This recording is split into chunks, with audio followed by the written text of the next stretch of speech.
저희 숑군TV에서 드디어 VOD 상품을 출시했습니다. 오래 기다리셨습니다. 댓글로도 많이 여쭤봐 주시고 했는데요. 그동안의 저의 상담 경험과 대출 경험, 그리고 저희들이 다뤘던 모든 주제들을 무주택자 갈아타기들을 위한 주택담보대출 받는 방법으로 다 끌어모았습니다. 그래서 VOD 강의가 한 5시간 정도 되는 것 같아요. 그리고 디테일한 부분까지 계약부터 잔금까지 일어나는 모든 시퀀스에 대해서 전부 다 미주알 고주알 다 말씀을 드렸고, 특별히 저희 VOD 강의에서 제가 자신 있게 말씀드릴 수 있는 부분은 자금계획 설계 파트입니다. 미혼인 싱글, 디딤돌과 보험자료 또는 시중은행 주담대, 혹은 신혼부부, 고소득자, 저소득자, 그리고 고가 아파트를 사는 경우, 또 지방 아파트를 사는 경우, 그리고 결정적으로 이런 대출을 받았고 나서 대출을 어떻게 유지 관리하는지, 이런 부분들을 사례를 가지고 디테일하게 설명을 드렸거든요. 그래서 여러분들이 해당되는 부분만 찾아보시면 되겠습니다. 그래서 그리고 또 한 가지, VOD뿐만 아니라 저와 비대면 전화 상담을 하시거나 아니면 대면에서 상담하는 상품도 같이 걸어드렸습니다. 자, 이런 분들이 계실 거예요. 아니, 숑글이나 상담했는데 성과가 없으면 이거 어떻게 하는 거야? 돈만 날리는 거야? 이런 생각을 하실 수 있는데, 저는 그동안에 상담을 하게 되면은요, 상담에 효과가 없거나 구조를 봤는데 아예 안 될 상황이야. 그러면 100% 환불해드립니다. 그냥 100% 환불해드려요. 제가 먼저 그냥 돈을 드립니다. 이거는 제가 아무리 생각을 하고 어떤 경험을 가지고 어떤 사례를 가져오더라도 안 되는 건 안 되는 게 있는 거거든. 그러면 이제 다시 환불을 해드리고 있기 때문에 여러분 그냥 돈만 날리는 그런 상황은 아니실 겁니다. 그래서 고정 댓글에 상품 링크를 걸어두도록 하겠습니다. 여러분들의 좋은 질문 그리고 사연 기다리도록 하겠습니다. 감사합니다. 여러분, 이번 다주택자 중과 유예 종료 보완안 다 보셨죠? 겉으로 보면 그냥 유예 끝난다 입니다. 근데 속을 보면 전혀 달라요. 임대차 승계를 허용한다, 전입 조건의 의무를 유예한다, 주담대 실행 가능 구조가 나왔습니다. 이거 잘 보셔야 됩니다, 여러분. 무주택자가 갭 투자를 허용한, 구조적으로 허용했거든요. 갭 투자가 뭡니까? 세입자가 있는 집을 매매가와 차액만 지불하고 사는 거잖아요. 그게 갭이라고 하잖아요. 그런데 여기서 하나 더, 세인 최초의 장점이 뭡니까? 무주택자와 동일하지만 LTV가 몇 프로? 70%예요. 그런데 세입자 후순위로 보증금을 레버리지 하지만 은행 대출도 레버리지 한다? 그래서 갭을 줄인다? 여러분은 어떻게 하실 거예요? 그리고 그 집에 들어가는 기간을 즉시 들어가는 게 아니라 임대차 종료일까지 시간이 남았어. 그럼 어떻게 하실 거예요? 여러분, 이게 구조적으로 가능해졌기 때문에 제대로 작동하기 시작하면 시장 분위기가 달라질 수가 있어요. 자, 그러면 여기서 문제는 딱 하나 남았죠. 이 집은 갭 투자로 샀으면 어떻게 해야 돼요?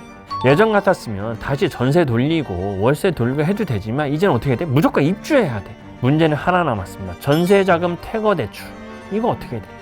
자, 오늘은 굉장히 시장에 파급력을 가져다 줄 수 있는 주제입니다. 첫 번째, 무주택자 갭 투자 구조가 실제로 어떻게 가능한지 체크해보고, 또 한 가지, 세입자에 이어서 후순위로 주택담보대출을 어느 정도까지 열릴 수 있는지, 그리고 입주할 때 전세 퇴거자금 플랜은 어떻게 맞춰야 되는 건지, 왜 그게 핵심인지, 이게 풀리면 어떤 시나리오가 가능한지 전략적으로 정리해 보겠습니다. 은행보다 대출을 더 잘하는 사람, 은행을 졸업한 대출로사 숑군입니다.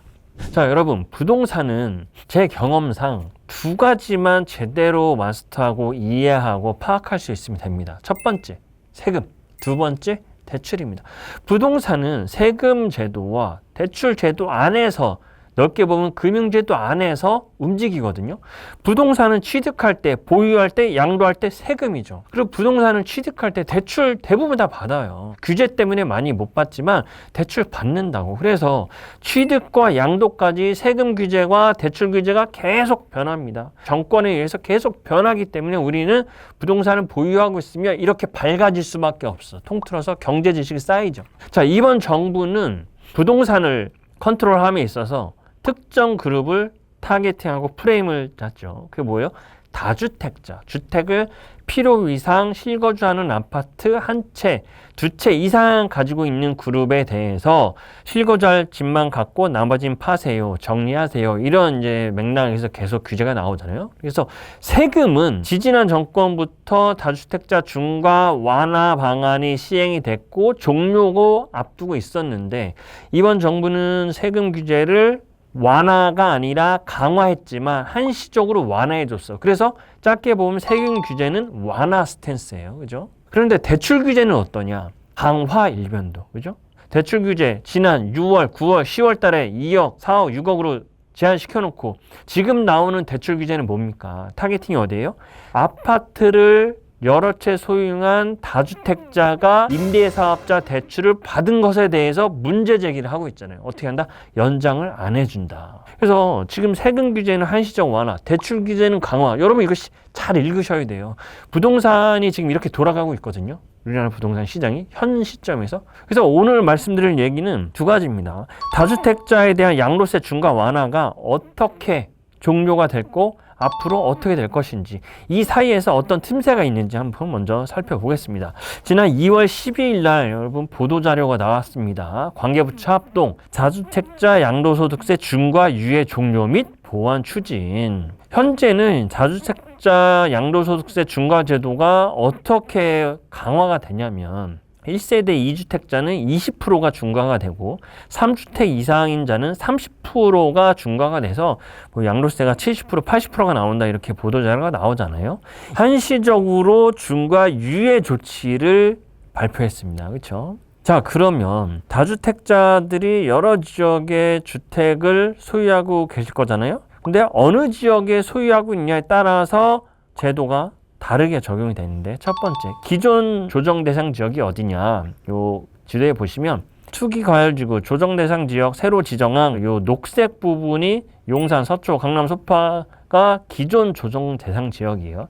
이 지역에 있는 물건을 파실 때는 현행 규정상으로는 5월 9일까지 양도 잔금하는 분에 한하여 중과가 유예되나 5월 9일 이전에 매매 계약을 완료하고 계약일로부터 4개월 내에 양도하면 양도소득세가 중과되지 않는다. 많이 완화해줬죠, 여러분.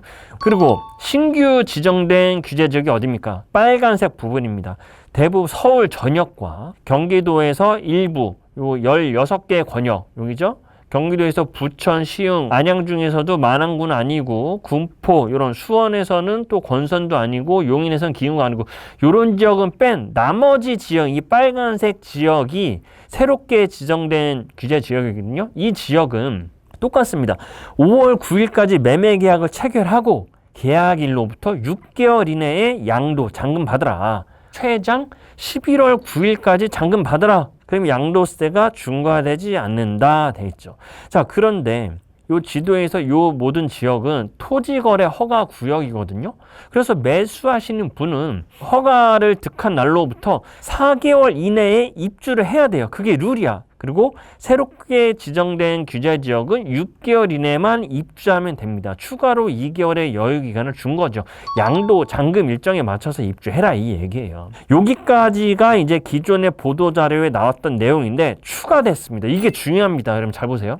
자, 그러면 토어제로 인해서 매수하는 사람들은 실입주하는 매물만 찾을 거 아니에요. 그런데 다주택자들이 그 여러 집에 다 살지 않고 다 세주고 있잖아. 그래서 새낀 매물, 특히 세입자의 전세 만기가, 거주기간이, 계약기간이 많이 남은 매물들은 팔기가 어려웠어. 4개월, 6개월 이상 전세 만기가 남았으면은 매수인이 입주할 수가 없잖아요. 그렇죠? 토호제 조건을 충족시키기 위해서. 그래서 관계부처 합동회의를 통해서 그러면 다주택자들이 전세 중인 임대 중 주택도 팔게 해줄게 이렇게 나온 거야. 자, 그러면 어떻게 되나 봅시다. 정부는 임대 중인 주택도 매도가 원활하게 이루어질 수 있도록 토지상 실거주 의무를 제한적으로 완화한다. 임대 중인 주택의 경우 실거주 의무가 발표일 현재 체결된 계약상의 최초 계약 종료일까지 유효된다. 자, 늦어도 2028년 2월 11일까지는 실거주해라. 이거 중요합니다. 여러분, 기존의 강남 4구뿐만 아니라 새롭게 지정된 규제 지역 안에 주택이 있을 때 거기에 세입자가 있잖아요. 근데 이 세입자가 계약 기간이 남았어요. 그러면 계약 기간까지 살 수가 있는 거야, 그 세입자가. 그러니까 내가 입주를 늦게 해도 되는 거죠. 언제까지? 2028년 2월 11일까지는 그 세입자를 내보내야 돼. 그 전까지는 세입자가 살고 그 날까지는 내가 반드시 입주를 해야 된다 이거죠. 자, 그러면 토지에서 원래 4개월이나 6개월에 입주를 해야 되는데 거기 세입자가 살고 있으니까 세입자가 사는 기간까지는 입주를 안 하셔도 됩니다 라고 유예를 해준 겁니다. 이게. 그래서 이 내용만 보면은 갭 투자가 가능한 거죠. 왜냐면 등기는 내가 빨리 넘겨받았어도 등기일로부터 바로 입주하는 게 아니라 기존 세입자의 만기는 보장해줘라. 그게 언제까지? 2028년 2월 11일까지는 네가 입주를 해라. 매수한 사람이. 이렇게. 그래서 갭 투자 기간이 정해준 거야. 국가적으로. 그렇죠. 예전에는 이제 갭으로 매수하면은 세입자 들어오면은 나가고 새로 맞추고 이거를 내 의도대로 했지만 어떻게 한 거예요? 이번엔 나라에서 2년 뒤 2월 11일까지만 갭 투자하시고 무조건 입주하세요. 이렇게 해석이 되는 거죠. 그래서 사실 이거는 갭 투자라고 하기보다는 집을 매수하고 실거주 입주하는 기간을 늦춰준 거라고 보시면 되겠습니다. 자, 그러면 이제 디테일이 중요한데 양도세 중과 유예 종료 보완 조치에 맞춰서 주택담보대출 실행 시 전입신고 의무도 지금은 규제지역에서 당신이 매입할 때 주담대를 받았으면은 대출 실행일로부터 6개월 이내에 전입을 해야 되는데 이제 이걸 어떻게 해줬어요?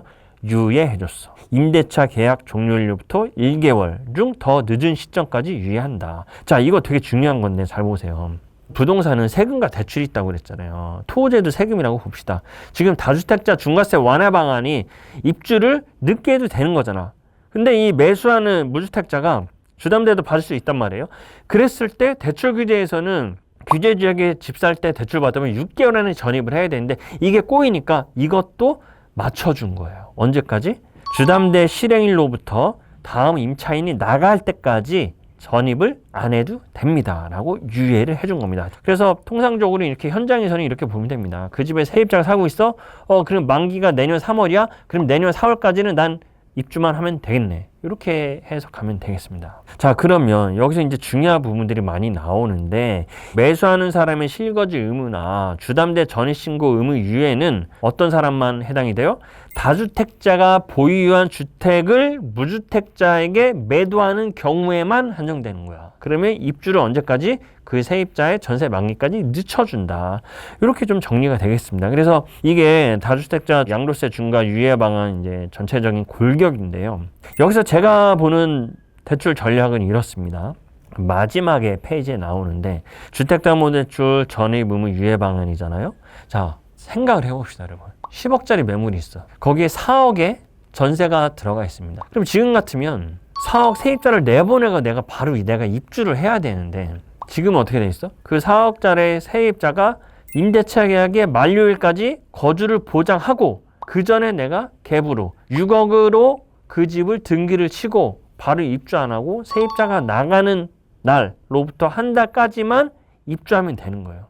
그래서 6억만 있으면 돼. 그런데 여기 보도자료에 보면 주담대를 받으면 무주택자가 자주택자의 집을 살 때 주담대 받으면 전입도 늦게 해라. 6개월이 아니라 세입자가 나가는 날까지 플러스 1개월까지 해라 이 얘기야. 그럼 아까 예로 들어가서 10억짜리 집이에요. 그럼 LTV 70이잖아. 7억이에요. 근데 여기에 세입자가 4억에 살고 있어. 그럼 7억에 4억을 뺀 3억의 대출 한도가 나온단 말이에요. 그러면 여러분 여기서 직관적으로 아까는 6억의 갭이 필요했는데 지금 대출이 3억이 나오네? 4억 전세 보증금, 3억 주담대, 그리고 내 돈 3억만 있으면은 등기 치네? 이런 계산이 되잖아요. 이게 생애 최초가 원래 LTV 80이었고 규제 완화 시절에 그리고 전입 조건도 없었어요. 그래서 진짜로 생애 최초로 갭 투자로 대출 받은 사람 많습니다. 그런데 그때와 지금이 다른 건 뭐냐면 지금은 이런 형태로 갭 투자로 매수를 하게 되면 어떻게 해야 돼? 내가 무조건 입주해야 돼. 그래서 갭 투자가 쭉 이어지는 게 아니라 짧아요. 그러면 지금 산다고 하면 계약 기간이 2년 다 남은 건 없을 거야, 시장에. 그렇죠? 아무리 제일 흔한 게 1년 내외인 것 같고 1년 6개월 이상 남은 거면 이제 입주를 늦게 해도 되니까 좀 인기가 많겠죠. 그리고 갭으로 매수를 하는 거기 때문에 내가 그 차익만 필요한 거지 나머지 돈을 뭔가 다른 방법으로 운용을 할 수도 있는 거잖아요. 예를 들면 요새 주식시장 좋으니까 제가 주식 투자를 하라고 하는 건 아니지만 사람들이 분위기가 이렇다 보니까 매도하는 다주택자들도 이런 생각이 있습니다. 야, 가만히 있어봐라. 내가 이거 세입자 만기가 1년 6개월이나 남았네. 근데 저 집은 6개월밖에 안 나왔네? 그러면 내 집이 좀 더 한 5천 더 높게 받아도 되겠다? 이런 상황이 되는 거죠. 왜냐면 매수하는 입장에서 바로 내가 자금 조달을 할 필요가 없잖아요. 1년 6개월의 기간이 있으니까. 그러나 중요한 거는 이제 강남 4구면은 4개월 안에 잔금을 해야 되고 나머지 지역은 6개월 안에 잔금을 해야 되고 그래서 시간을 좀 벌어준 그런 상황이긴 합니다. 그래서 요새 여러분 현장에 나가보면 매물 되게 많이 나와 있어요. 특히 이제 고가 아파트 위주로 가격 조정이 된 매물이 많이 있습니다. 실질적으로 다주택자분들이 정리를 하려고 하는 매물들, 그렇죠? 이런 매물들을 무주택자 생애 최초분들은 정말 기회이긴 합니다. 특히 제가 강조하고 싶은 건 생애 최초분들은 LTV가 저 사람들은 40인데 난 70이야. 이 얘기는 세입자가 있음에도 불구하고 내가 대출을 받을 수 있거든. 그렇기 때문에 적극적으로 활용을 해야 된다라고 하고 싶은데 자금 계획에서 이게 허점이 있습니다. 큰 허점이. 잘 들어보세요, 여러분. 자, 지금 전세 태거 자금 대출이 문제가 있어요. 그죠? 공식적인 규제는 6월 27일 627 이전 매수 및 계약건에 대해서만 태거 자금이 1억 이상 나옵니다. 그죠? 627 이후 매입건에 대해서는 태거 자금이 최대 1억이에요. 이게 말도 안 되는 거거든요, 사실. 그 627이 뭐라고? 그런데 지금 다주택자 중과 완화 방안이 나왔잖아요. 지금 627 이후야. 전세보증금 10억 껴있는 집을 내가 샀어, 갭으로. 그리고 이 10억짜리 세입자가 나가는 내후년에 내가 입주할 때 대출이 얼마 나와요? 1억 나온다고. 왜냐면 전세 태거자금 대출 규제가 1억으로 상단이 막혀있기 때문에. 그러면 지금 제가 적극적으로 갭으로 사라. 그리고 생애 최초 70%들은 대출 후순위로 받아서 종자좀 줄여서 사라. 이런 말씀을 드리고 있지만 플랜 B가 없어. 입주하는 플랜이. 이거는 무조건 입주를 반드시 해야 되거든요. 그때 보증금 마련을 해야 되는데 이게 요원하다는 거지. 물론 내가 전세로 살고 있거나 그러면 그 집에서 빼서 마련을 해서 해줄 수 있는 사람도 있지만 기본적으로 대출을 받으려고 하는 사람들이 많기 때문에 지금 전세대출 규제가 1억으로 막혀놓은 상대 상황에서는 이 다주택자 중과 완화 방안은 반쪽짜리입니다, 여러분. 시장에서 작동하기 힘들어요, 정상적으로. 그러면 앞으로 2년간 벌어질 일은 자명하죠. 전세 태거자금 대출을 풀어주지 않는다면 그 집에 살고 계신 세입자분들은 뭐 3억이건 5억이건 10억이건 그 보증금 받아서 나가야 되는데 집주인 바뀌어놨더니 이 집주인이 돈이 없어. 그럼 보증금 받는데 못하고 막 전세 사기다, 사기꾼이다, 막 이런 게 사회적 이슈도 될 수도 있다고 지금 풀어주지 않으면. 뭐 여러 가지 사업자 대출에 이런 우회적인 경로를 하지만 그런 방법이 있다고 하더라도 사업자 대출 지금 우회 경로를 다 틀어막고 있잖아. 그렇기 때문에 이거 풀어줘야 돼요, 여러분. 한시적으로라도. 이 시점에 산 1주택자에게 전세 태거 자금은 유의한다. 이거 풀어줘야 된다고. 그래야 나중에 사람들이 입주하고 무난하게 넘어갈 수가 있지. 나중에 뭐 빠르면 6개월, 길면 2년 요 사이가 전세에 반환 제대로 못해서 곡소리 나는 상황이 벌어질 수도 있습니다, 여러분. 자, 여러분, 정책은 항상 양면이 있거든요. 다주택자는 출구를 열어주고 무주택자에는 구조를 열어줍니다. 그렇죠? 겉으로는 규제 종료, 속으로는 거래 활성화 설계 이런 내용들이 있죠. 하지만 변수는 남아 있습니다. 전세 태거자금 1억 규제. 이게 유지되면 그 다음 스텝이 없어요. 매수는 했는데 입주하는 상황이 요원해진다니까. 그래서 이게 완화되는지 여러분 지켜보셔야 되고요. 이게 완화되는 뉘앙스가 보이면 무주택자들의 레버리지 판이 다시 열릴 수가 있는 겁니다. 지금 뭔가 큰 이제 헤드라인이 바뀌었는데 디테일이 되게 부족한 상황이시죠. 그래서 계속해서 팔로우를 해보셔야 되고 시장보다 먼저 움직이는 사람은 뉴스 해석이 아니라 이 구조를 보셔야 돼요. 그래서 뉴스를 보더라도 전세 태거 자금이 풀리려는 움직임이 있구나. 이런 거를 읽으실 줄 알아야 됩니다. 저희 숑군 TV에서는 그 구조를 가장 먼저 짚어드리도록 하겠습니다. 지금은 기회일 수도 있고 덫일 수도 있습니다. 판단은 전략인 거죠. 여러분의 대출로사 숑군이었습니다.